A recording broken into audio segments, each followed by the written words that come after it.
Yo, welcome to Hot Takes with Cheddar Chaz. There's no hand holding me to with facts, not emotion. Please be sure to like, comment, subscribe, hit that bell notification if you haven't already. Shout out to Miller Lite, DraftKings, Topo Chico. You guys should support them because they support us. Pelicans finally got a win. Feels good to be on the winning side of things for a change. That 5 straight, man. It wasn't surprising. I think I predicted for me a successful 10-game stretch would have been 3-7.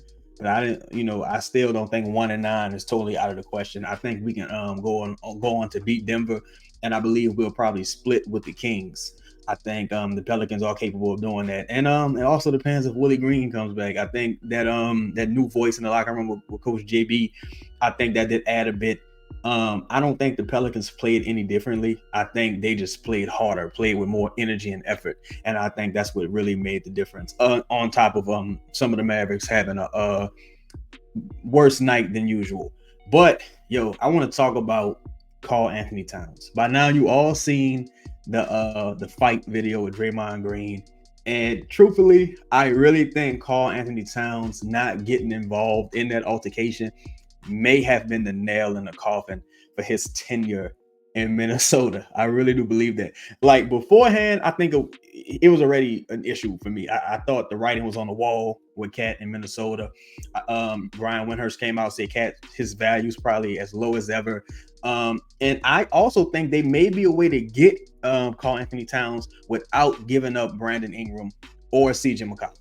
I think that you can do a really pick-centric package for a call. I was thinking of something like Jonas Valanciunas, Larry Nance Jr., Kyra Lewis Jr., Jose Alvarado, and 3 first-round picks for Karl Anthony Towns. Hey, give them 4 picks. It don't really matter. Give them 4 picks. They're not going to get 4 picks anywhere else in the league, especially not any picks that are as volatile as the Pelicans picks or the Lakers picks. Those are some very volatile picks that aren't going to get anything as volatile as those picks, in my opinion.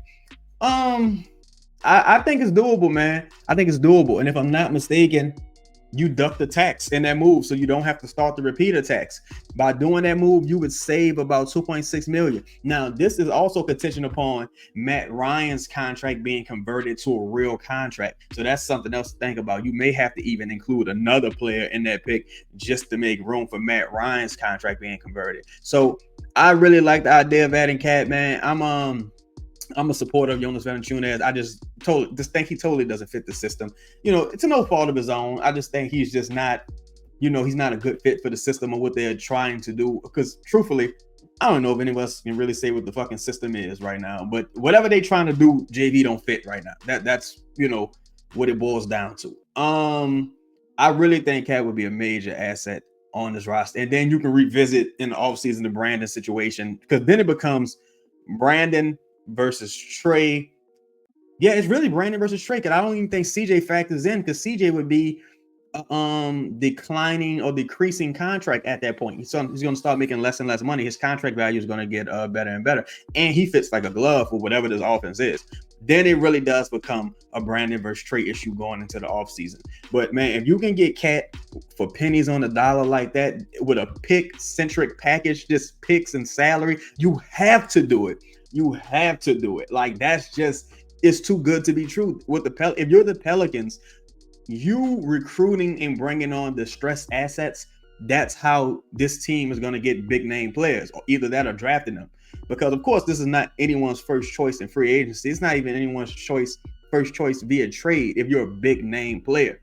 Also, even if you're a mid-tier player. Also, if Cat was perfect, if he was a great ideal player right now at this point in the season, you wouldn't be able to get him. I mean, he was out there dropping 50-point games, out there dunking on motherfuckers, acting a fool. You wouldn't be able to get him right now. The reason Cat is so available right now because he doesn't fit what they're trying to do in Minnesota right now. At least not with Rudy Gobert being there, and they really can't move Rudy right now. If they can move Rudy and keep Cat, I'm sure they would. But he doesn't really fit what they're trying to do right now over there.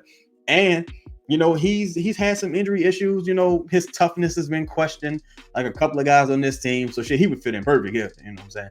But I really think that's a possibility. Another possibility is a guy like Zach LaVine. Now, Zach LaVine is a spark plug at guard, incredible scorer, incredible athlete.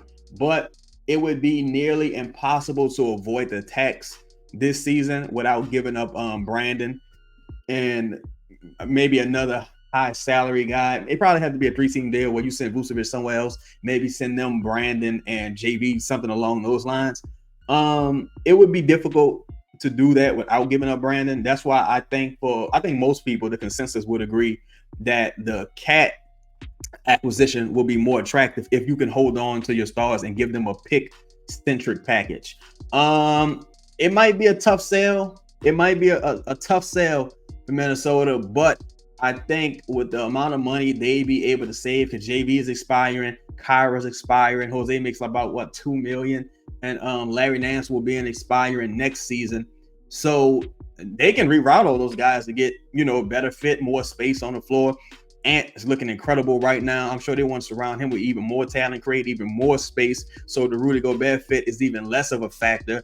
Man, it's a lot of reasons for both teams to do it. But if you're Minnesota, man, it's difficult to give up a talent like that. Like, you're talking about an all NBA, just consecutive multiple time all-star guy, best shooting big in the game. Like, you're talking about a real deal, like bona fide hooper, like a real deal dude. Like, no debating about his individual accolades. It's there, it's written in stone. Like, you know what I'm saying? This dude is a monster in the game. In the playoffs, might turn into a pumpkin, but he's getting to the playoffs.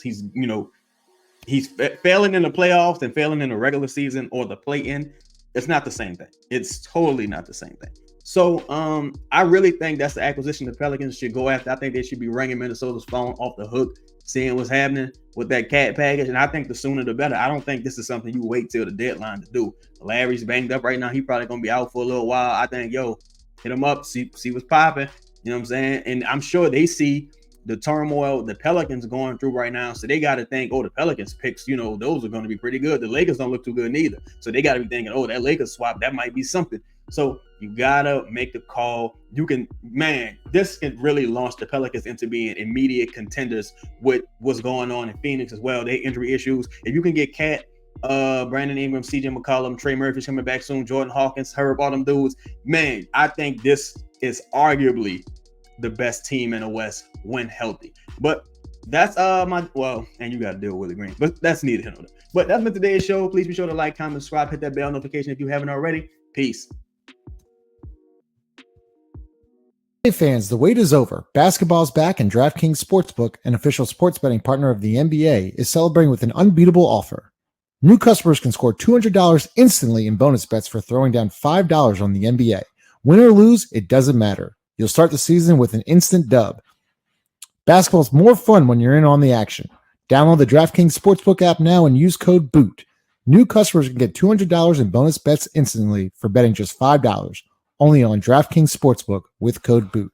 The crown is yours.